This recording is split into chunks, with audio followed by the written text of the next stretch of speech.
poco de introducción a lo que hablamos el martes. Estoy convencido de que es provechoso de vez en cuando tener estudio, como lo tengo, de la Confesión de Fe Bautista de 1689, porque es una de las confesiones más universales de las iglesias evangélicas bíblicas. De hecho, tengo que tener un periodo de estudio también en esto. ¿Por qué? Para centrarnos, para ordenarnos. Creo que la Iglesia del Camino ha entrado en unos días para atrás en un tiempo de ordenar cosas y de que estas cosas queden ordenadas por el Señor.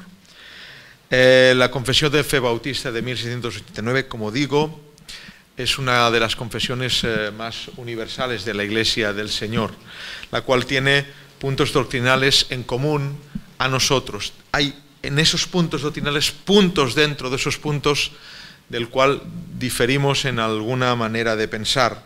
Sin embargo, los iremos diciendo. La confesión tiene 32 puntos, estamos en el punto 26, leímos algunos de los apartados del punto 26 porque creo que es beneficioso para nosotros en cuanto a lo que es la Iglesia del Señor. Lo que somos como Iglesia. ¿Usted sabe lo que es como Iglesia? Un amén. Voy a repetirlo. ¿Usted sabe lo que es como Iglesia? Espero que sí, y espero que tenga ganas de saberlo. ¿Dónde está mi esposa? Ah, con el niño, no falla. Vale. De acuerdo. ¿Y por qué esto? Porque entendiendo estas verdades, y otras evidentemente, otras más, sabremos si podemos andar juntos, hermanos. Es decir, usted tiene que examinar hacia dónde va la Iglesia del Camino para formar parte de la Iglesia del Camino. En este tiempo creo que es un tiempo, como digo, de orden, y en este tiempo de orden creo que tendremos bajas en cuanto a membresía y altas en cuanto a membresía.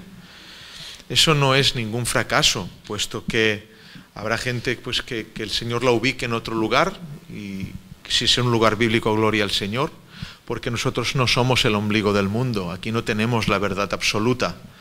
Somos hombres sujetos a errores, que seguramente cometeremos muchos. Lo que sí, que es bonito, es que cuando alguien comete un error y lo vea del Señor, que es un error, pues que se rectifique, y eso es precioso. Es como decía el otro día un hermano, al cual estuve hablando con él, trae mucha credibilidad el admitir un error. Yo creo en los hombres que admiten los errores, de verdad. Es precioso el, pues perdóname, no, ahora lo veo diferente. Y nosotros, yo personalmente, veo cosas diferentes de cómo las veía y las rectifico. Evidentemente, no sujeto a lo que usted vea, sino sujeto a lo que uno ve en la palabra del Señor. Porque quizás lo que usted vea error, la palabra lo llama virtud, y lo que usted llama virtud, o yo llamo virtud, la palabra lo vea error. ¿Me entienden? Creo que me explico bien. Dicho, y seguimos diciendo esto, altas y bajas, gente pues que se aferra a estar en un lugar porque está su familia, es un error. Gente que se aferra a estar en un lugar porque si no parecerá que habrá fracasado. Es un error, el fracaso es estar en ese lugar sin ver hacia dónde, o sea, sin compartir el lugar o la meta hacia dónde va esa iglesia. Es un error, habrá más opciones. Dios le encontrará un lugar para reunirse. Lo que es un error también es tratar de estar en un lugar queriendo torcer el timón del barco de donde va esa iglesia. Esto también es un error. Y por eso este texto creo que nos habla bastante. Andarán dos juntos si no estuvieren de acuerdo. Ese texto evidentemente habla de los hombres y Dios, pero es bien aplicable a nosotros también. ¿Andaremos juntos si no estamos de acuerdo? ¿Por qué tenemos que andar juntos? No podemos andar juntos. Apela el Señor a esta frase que es dicha por Él: ciegos, guías de ciegos. Imaginaros que un ciego tiene un guía que es ciego. Es horrible. Los dos caerán en el hoyo, dice la palabra del Señor. Vamos a la materia. Estuvimos el último punto que tocamos es el apartado 4 del texto o del punto 26, y dice así: la cabeza de la Iglesia es el Señor Jesucristo. ¿Lo creéis? Pues si creéis en lo que confesamos, decid amén. No es porque tenga que ver con la liturgia, ni porque emocionan los amenes. Hemos pasado de eso, ya hemos crecido. No hace falta que se diga amén para la emoción, pero sí que se diga amén para que se entere el mundo que amén a la palabra del Señor y que la creemos. La cabeza de la Iglesia es el Señor Jesucristo. Amén. La cabeza de la Iglesia no es el pastor. La cabeza de la Iglesia no son los ancianos, la cabeza de la Iglesia no es la Iglesia, la cabeza de la Iglesia no es la democracia, la cabeza de la Iglesia es Jesucristo. Y menos mal que es Él. En quien por el designio del Padre, ¿por qué lo es? Por el designio del Padre, todo el poder requerido para el llamamiento, el establecimiento, el orden o el gobierno de la Iglesia está suprema y soberanamente investido. Yo creo que Cristo está suprema y soberanamente investido para ejercer el dominio de la Iglesia. ¿Lo creéis? No puede, el Papa de Roma, dijimos el último día, ser cabeza de ella en ningún sentido, sino que Él es aquel anticristo, aquel hombre de pecado e hijo de perdición que se ensalza en la Iglesia contra Cristo y contra todo lo que se llama Dios, a quien el Señor destruirá con el resplandor de su venida. No es la figura del Papa está también en las iglesias evangélicas. Muchas veces la figura del Papa se sustituye con el dogma de la denominación. ¿Me explico? Muchas veces también, es muy importante esto. ¿Me he explicado? ¿No? Es decir, hay denominaciones que aplican un dogma irrompible a las iglesias. ¿Qué es un dogma? Son mandamientos de hombre que se aplican a las iglesias y que son irrompibles porque estos hombres lo dicen. Ha quedado la cúpula de acuerdo en que esto es irrompible.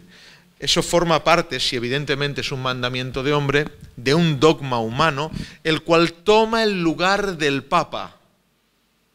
También el lugar del Papa lo puede tomar el lugar de la democracia. ¿Qué es democracia?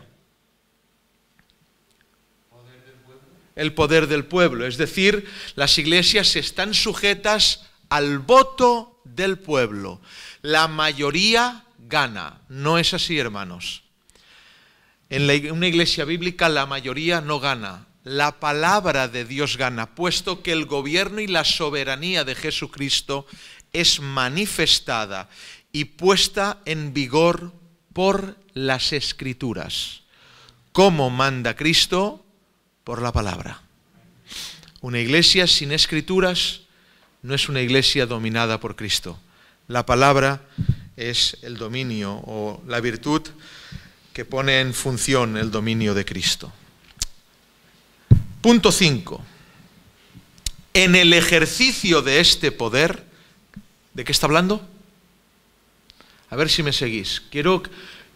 Me gustaría que lo entendierais, hermanos, y que fuera... Pastor, no lo he entendido. Repito, en el ejercicio de este poder, ¿el poder de quién? Y por consiguiente, ¿de quién? De Cristo. En el ejercicio de este poder que tiene ¿qué? Cristo, que le ha sido confiado, el Señor Jesús, a través del ministerio de su palabra, lo que acabamos de decir, y por su Espíritu, llama a sí mismo del mundo a aquellos que le han sido dados por el Padre.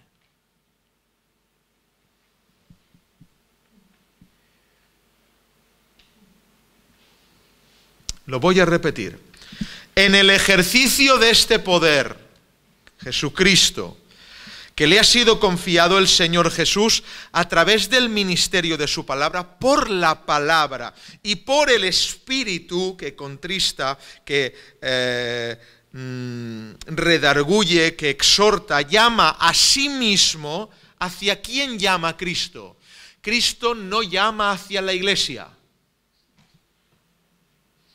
Cristo llama hacia Él.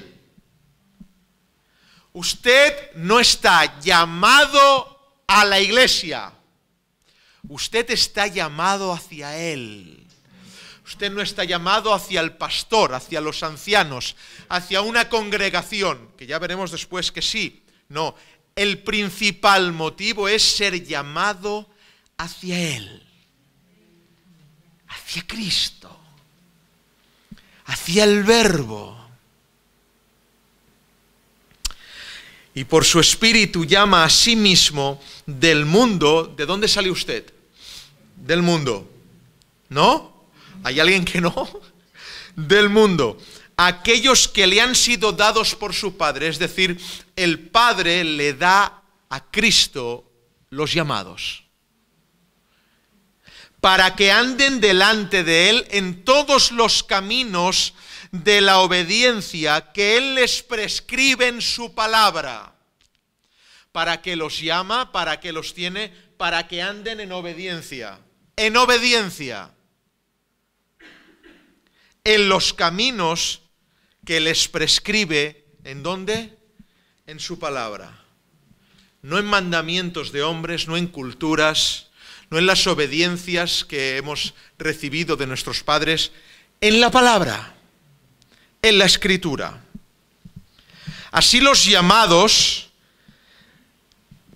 a los así llamados les ordena, ¿el qué? ¿Tenéis esa orden? Les ordena andar juntos en congregaciones concretas.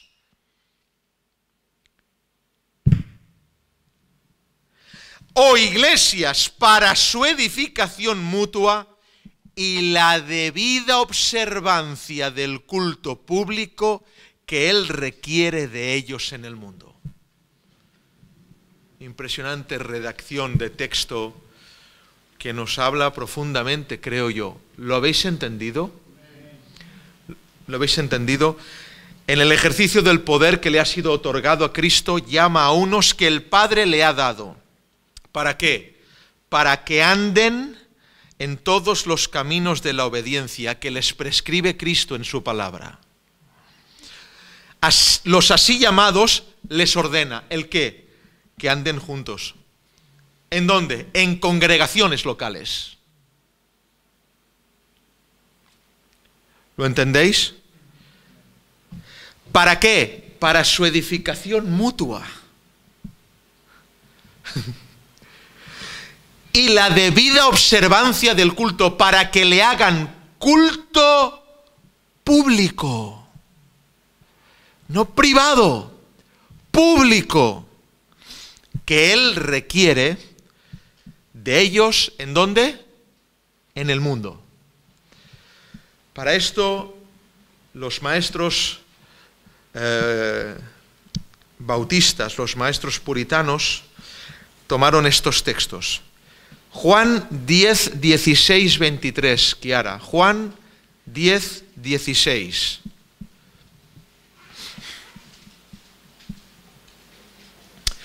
También tengo otras ovejas que no son de este redil. ¿A qué se refiere aquí? Venga, hermanos, a ejercitar la mente. ¿A qué se refiere aquí? Cuando está hablando a sus discípulos, Cristo. También tengo otras ovejas que no son de este redil. ¿A qué se refiere? ¿Que no son de qué? Bueno, relativamente, todas son de su iglesia, pero ¿a qué se refiere? Les está hablando a los 12. A los 12 les dice, que sepáis que también tengo, otras ovejas tengo, presente. ¿Tenía Jesús otras ovejas? No. Pero dice en presente continuativo, tengo, porque ya las tengo. Porque Él te veía a ti y dice, te tengo.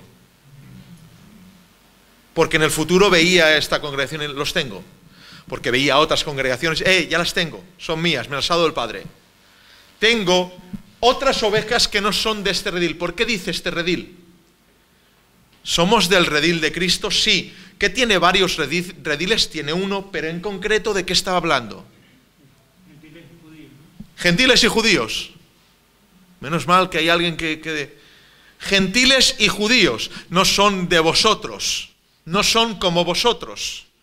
Vosotros sois judíos. Tengo otras ovejas que no son de vuestro redil. Aleluya. Y ahí entramos nosotros. Aquellas también debo traer. Cuando dice traer, ¿a dónde? ¿A Jerusalén? ¿A dónde? A sí mismo. Y oirán mi voz. Y habrá un rebaño y un pastor. ¡Aleluya, hermanos! Gloria a su nombre. Pone el 17. Por eso me ama el Padre, porque yo pongo mi vida para volverla a tomar. Pone el 18. Nadie me la quita, sino que yo de mí mismo la pongo. Tengo poder para ponerla y tengo poder para volverla a tomar. Este mandamiento recibí de mi Padre. 19. Volvió a haber disensión entre los judíos por estas palabras. 20. Pon el 23. Y Jesús andaba en el templo por el pórtico de Salomón. Está diciendo el contexto en el cual lo dice. Pon Juan 12:32.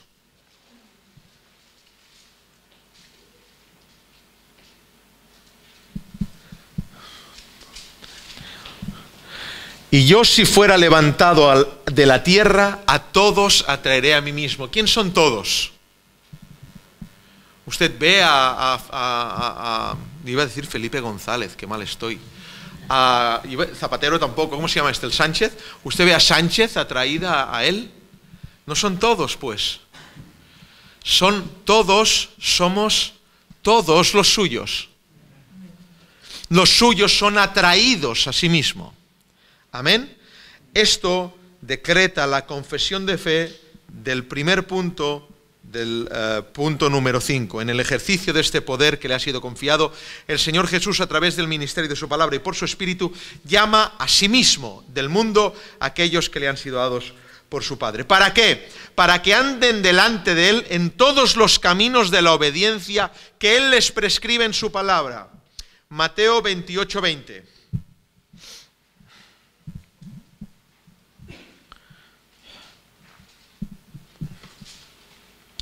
28:20. No 18, 28:20. ¿Qué les enseñó Jesús? ¿Qué nos enseñó Jesús? Que guarden todas las cosas que os he mandado, y aquí yo estoy con vosotros todos los días, hasta el fin del mundo. Amén. ¿Cuándo está con nosotros todos los días hasta el fin del mundo?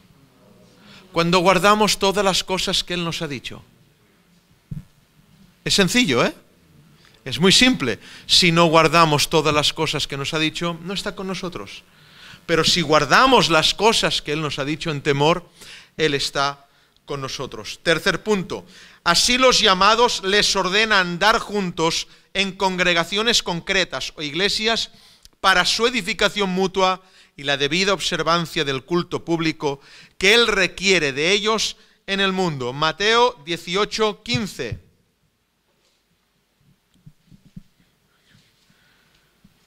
Fíjense, por tanto, si tu hermano peca contra ti, ve y repréndele estando tú y él solo. Si te oyere, has ganado a un hermano. Está hablando de la edificación mutua que está hablando este texto. La edificación mutua. La reprensión también es una edificación mutua. Hechos 14:21. Estos textos no los he escogido yo, los escoge la confesión de fe. Hechos 14:21. Y después de anunciar el Evangelio a aquella ciudad y hacer muchos discípulos, volvieron a Listra, a Iconio y a Antioquía. Es decir, aquí nos está hablando acerca de cómo se hacían las iglesias, cómo se formaban las iglesias. Tito 1:5. Tito 1:5. ¿Lo tienes? Por esta causa te dejé en Creta, donde había otra iglesia, ¿vale? Para que corrigieses lo deficiente, edificación mutua. Este texto es importante. Te dejé en Creta. ¿Qué había en Creta? Una congregación local. como aquí hoy, ¿sí? ¿Para qué? Para que corrigieses lo deficiente. Pablo le dice a Tito, te dejo allí para que corrijas lo deficiente y establecieses ancianos en cada ciudad, así como yo te mandé. En cada iglesia local establezcas ancianos, así como yo te mandé. ¿Lo entendéis? Amén, suficiente, hay más textos, suficiente. Vamos al siguiente punto, punto número 6. ¿Seguimos? ¿Os gusta, hermanos? A mí me gusta mucho. Los miembros de estas iglesias, las locales, dice la Confesión Bautista, son santos por su llamamiento y en una forma visible manifiestan y evidencian por su profesión de fe y conducta su obediencia al llamamiento de Cristo. Y acuerdan voluntariamente andar juntos, conforme al designio de Cristo, dándose a sí mismos al Señor y mutuamente, por la voluntad de Dios, profesando sujeción a los preceptos del Evangelio. Más claro no lo puede decir. Es decir, una congregación santa manifiesta por el llamamiento de una forma visible esa santidad por medio de la profesión. ¿Qué es profesar? Decir lo que soy. ¿Y qué es la conducta? Demostrarlo andando. Es decir, una congregación que profesa lo que no anda, no es una congregación bíblica. Una congregación bíblica es quien profesa lo que anda. ¿Entendéis? ¿Y qué ocurre? Que voluntariamente acuerdan en estar juntos, en andar juntos, conforme al designio de Cristo, dándose a sí mismos al Señor y mutuamente por la voluntad de Dios, profesando sujeción a los preceptos del Evangelio. Profesando, digo, sujeción, me sujeto a la palabra. Hechos capítulo 2, verso 41.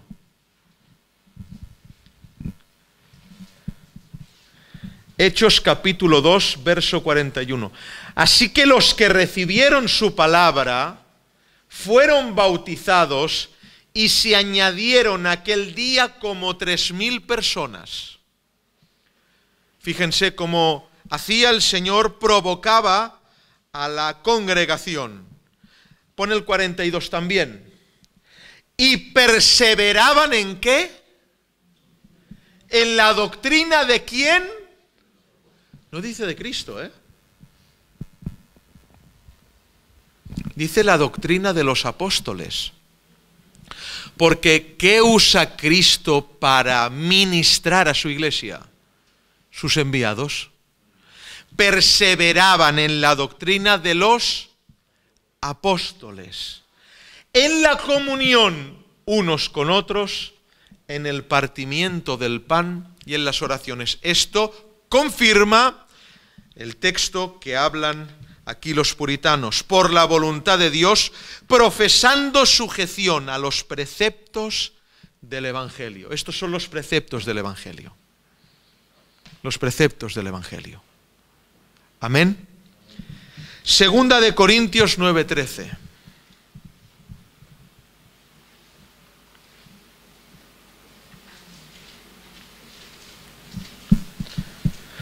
Pues por la experiencia de esta administración, glorifican a Dios por la obediencia que profesáis al Evangelio de Cristo y por la liberalidad de vuestra contribución para ellos y para todos. Otra vez, profesan, viven una sujeción a la obediencia de la enseñanza de los discípulos. Gloria tenga su nombre. ¿Alguna pregunta aquí?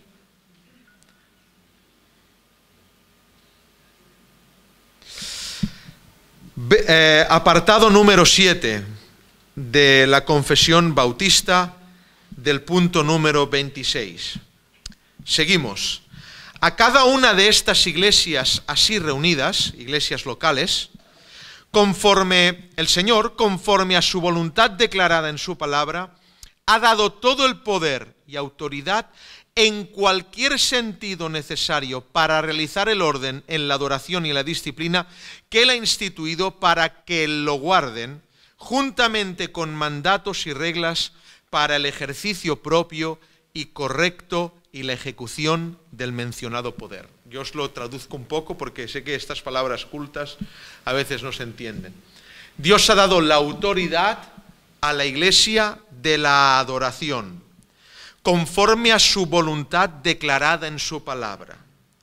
Y ese poder y autoridad lo tenemos en cualquier sentido de realizar, y cito textualmente, el orden en la adoración y en la disciplina. ¿Qué significa la adoración y la disciplina?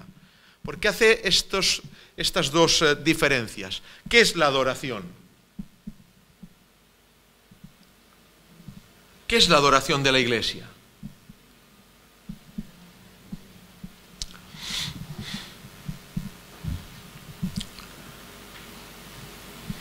Vale. ¿Qué es la adoración de la Iglesia? ¿Estamos adorando ahora, hermanos? Los cultos, ¿no? Los cultos son... Yo alucino, es que de verdad que flipo en colores, ¿eh? O sea, no os estoy hablando de que me prediquéis la Trinidad y que me expliquéis los misterios. Es decir, ¿qué es la adoración de la Iglesia? Y todos así. Yo alucino, es que alucino. Claro, ahora reímos, pero yo cuando me voy a casa me frustro, ¿eh? Quedo en casa, repaso el culto y digo, es muy fuerte que les pregunto qué es la adoración de la Iglesia y así. Es alucinante, alucinante. Ahora estamos adorando al Señor.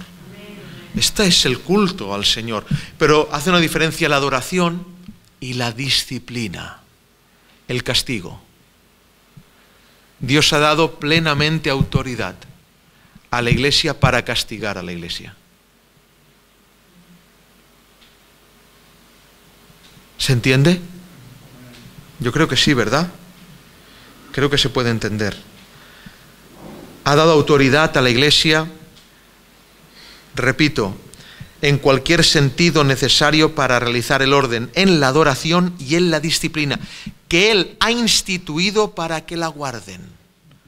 Cristo ha instituido disciplina en la Iglesia. No solamente adoración, sino después tiene que haber una disciplina. Y disciplina también es orden, el orden de las cosas. Juntamente con mandatos y reglas para el ejercicio propio y correcto y la ejecución del mencionado poder. Primera de Corintios 5:4.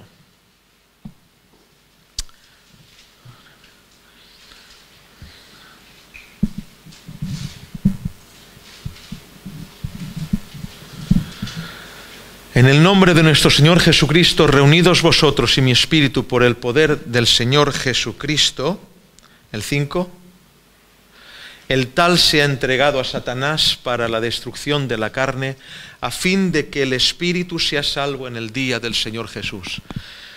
Los hermanos bautistas antiguos, los puritanos, dicen en este texto y aplican, en el texto que ellos redactan, y aplican el texto bíblico de que los pastores tienen la autoridad de reunirse con el Espíritu Santo, incluso entregar un alma al diablo. Es lo que dice el texto. Destrucción de la carne a fin de que el espíritu sea salvo en el día del Señor. ¿Por qué se entrega un alma al diablo? ¿Qué significa entregar un alma al diablo? Llamamos a Satanás, ven un momento que te tengo que entregar un alma. Lo llamo por teléfono, 666-666-666. Quedamos mañana a las 5 de la tarde que tengo un alma para ti. ¿Vale, Sata? Venga, va, sí. ¿Va así la cosa? No, ¿cómo se entrega un alma al diablo? ¿Cómo se ha entregado esa persona a Satanás? ¿Cómo? Expulsando de la congregación a esa persona. ¿Por qué? Porque las requeridas disciplinas que ha recibido no han servido para nada dentro. Cuando ya la disciplina interna no ha servido, cuando los llamados de atención no han servido y persiste en su conducta, lo único que queda, el recurso que nos da Dios por medio de su palabra a la iglesia es entregarlo a Satanás. No se llama a Satanás, simplemente se dice, vete de aquí, pero ese vete de aquí no es vete de aquí y ojalá te mueras.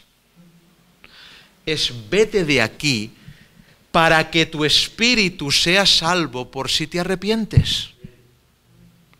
Porque no te puedes arrepentir aquí dentro. Vete fuera, no disfrutes de los dones celestiales que proporciona la iglesia.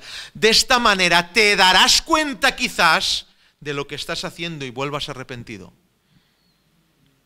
Ese es el recurso en disciplina de la iglesia.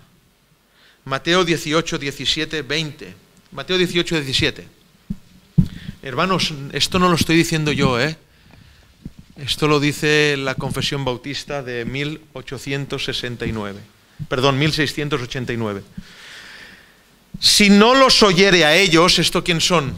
Los mandatarios de la iglesia. Dilo a la iglesia, y si no oyere a la iglesia, ¿qué hay que hacer? Tenle por gentil y publicano. Tenle por gentil y publicano. Tenle por gentil y publicano. De nuevo, los puritanos, los teólogos que confeccionaron esta confesión, redactan, ponen, añaden este texto para que la iglesia tenga un fundamento de disciplina. Cristo nos lo dijo, nos dijo cómo teníamos que actuar, nos lo dejó escrito y así tenemos que hacerlo. Hoy somos al revés. Todo el mundo es bueno, no pasa nada, ven aquí, no pasa nada. Cubrimos los pecados, las faltas grandes y enormes, las faltas de santidad, con el manto de la iglesia, de la denominación, etc. Y de esta manera no se pueden arrepentir. Una persona no puede arrepentirse sin exhortación. No puede arrepentirse sin reprensión. No, de hecho, es muy bonito lo que os voy a decir. La disciplina manifiesta paternidad. ¿Se entiende? La disciplina manifiesta paternidad. ¿Por qué disciplinas a tus hijos? Porque eres padre. ¿Tú vas disciplinando a los de la calle? Qué bueno es esto, lo acabo de recibir otra vez. ¿Tú vas disciplinando a los niños de la calle? ¿Ves un niño subido a una farola y tú vas, oye, escúchame, no lo hagas más y ahora estarás castigado 3 días? Usted no va disciplinando a los de la calle porque no son sus hijos. Pero a los suyos sí. Así lo espero. ¿Por qué? Porque son suyos. Amén, porque se aman. Luego, la disciplina manifiesta paternidad. Dice el libro de los Hebreos que a quien Dios deja sin disciplina, lo deja porque es un bastardo. Y no es un hijo, y lo dije literalmente. Porque no es hijo, lo dejo que haga lo que quiera. Luego, cuando hay una disciplina pastoral, de Dios directa, etc., es motivo de alegría.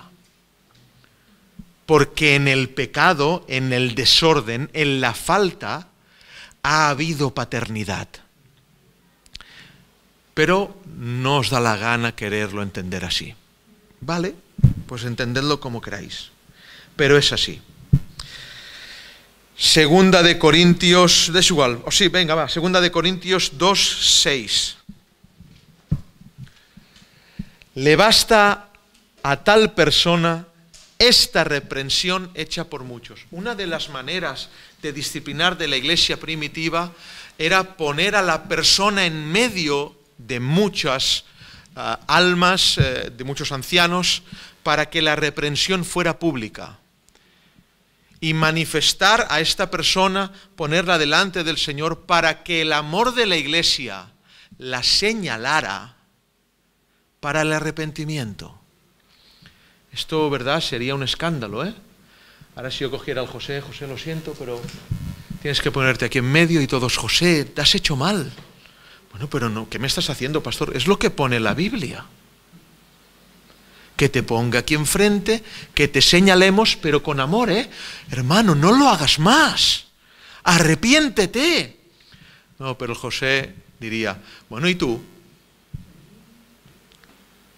Y el otro, y aquel, y el de la moto, porque siempre cuando nos disciplinan, en vez de asumir la paternidad, manifestamos y señalamos a los demás, cuando quizás, es que es de tontos, es de ilusos, es de un sentido de poca espiritualidad, cuando quizás los demás estén sin disciplina porque no son hijos, pero se te disciplinó a ti porque el Padre es Padre. Así que si no se hizo con los demás, no lo señales, ten pena por él, porque no se le practicó una disciplina de hijo. ¡Wow! Impresionante. Impresionante. Apartado número 8 del punto 26. Una iglesia local reunida y completamente organizada de acuerdo con la voluntad de Cristo está compuesta por oficiales y miembros. Y los oficiales designados por Cristo para ser escogidos y apartados por la Iglesia, así llamada y reunida, para la particular administración de las ordenanzas y el ejercicio del poder o del deber que Él les confía a los que los llama, para que continúen hasta el fin del mundo. Estos son los obispos o ancianos o pastores, y los diáconos. ¿Habéis entendido este punto? Es decir, de toda la iglesia, Dios llama a unos hombres para que estos hombres sean los que Dios capacitando los administren la adoración y la disciplina en esa iglesia. Amén. Filipenses 1:1.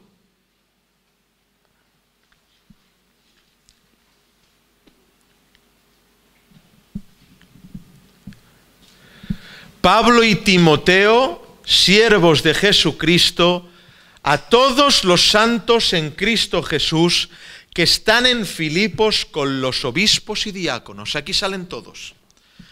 Sale el apóstol, el pastor de los pastores, hablo pastor de los pastores, no Cristo, Pablo. Sale Timoteo, su segundo. Sale a todos los santos, que es toda la iglesia, que están en Filipos. ¿Con quién? O sea, la carta toma autoridad, no solo porque es de Dios hacia él, sino que esta autoridad delegada de Cristo está confirmada, ¿por quién? Por los obispos y los diáconos.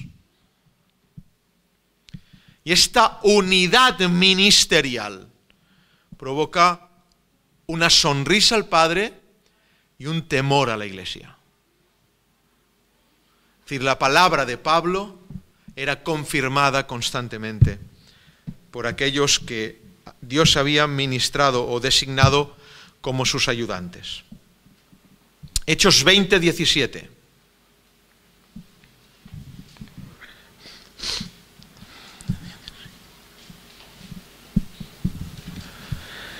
Enviando pues desde Mileto a Éfeso, hizo llamar a los ancianos de la iglesia. Pablo, el pastor, requería la ayuda de los ancianos. Mira, ven aquí, ayúdame, ven tú, ayúdame, ven tú, ayúdame, ven tú, ayúdame. Y por medio de esa administración ministraban a las iglesias. ¿Entendéis este rol? Amós 3:3. ¿Andarán dos juntos si no estuvieren de acuerdo?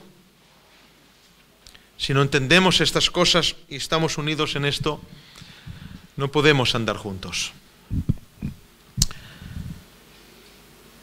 Primera de Pedro 5:2.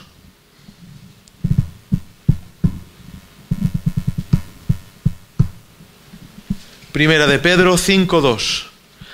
Apacentad la grey de Dios, que está entre vosotros, cuidando de ella no por fuerza, sino voluntariamente, no por ganancia deshonesta, sino con ánimo pronto. La exhortación que Dios da a los pastores que apacientan la grey de Dios. Es decir, Dios manifiesta que los ha puesto como aquellos que tienen la autoridad de pastorear. Esto es enorme, pero les exhorta a decir, no lo hagáis por fuerza, sino voluntariamente, con voluntad. Esto cuesta mucho, hermanos, creedme. Y no por ganancia deshonesta. ¿Qué significa ganancia deshonesta? Que el que pastorea encuentra muchos beneficios deshonestos de su pastoreo. ¿Qué provoca? Que el pastoreo sea humano. ¿Por qué?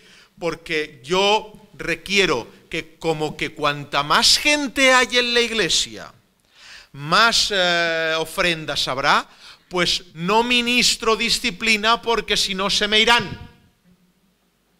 Y cuanto más les frote el hombro y cuanto más cariños les dé, más me van a querer. Esa es una ganancia deshonesta. Querer el amor humano de una iglesia, por tanto se cambia el mensaje. No lo hagáis así, dice Cristo. No lo hagáis así, sino con ánimo pronto. Ganancia deshonesta en este tiempo, evidentemente, también es el dinero. Ganancia deshonesta, alguien que no trabaja en la grey de Dios, pero quiere cobrar de la grey de Dios. Ganancia deshonesta. Pero lo más importante de esto, la ganancia más deshonesta, esta es la más importante, son las almas. Esto es lo más importante, de lo que más odia Dios. Es decir, gente que va en busca de almas para sí mismo. ¿Entendéis?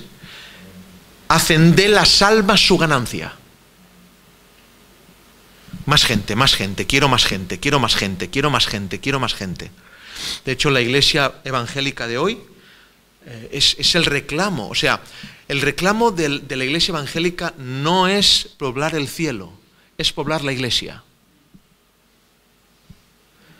Nosotros tratamos de poblar el cielo, no el local. Porque cuando uno trata de poblar el cielo, hay disciplina, hay exhortación, hay palabra. Cuando uno trata de poblar el local, mutila la palabra para que la gente no se vaya. Yo prefiero mutilar la gente antes que la palabra. Y tendríais que estar contentos. También vosotros, ¿verdad? Yo lo sé que también preferéis mutilar a la gente antes que mutilar la palabra. Mutilémonos, hermanos.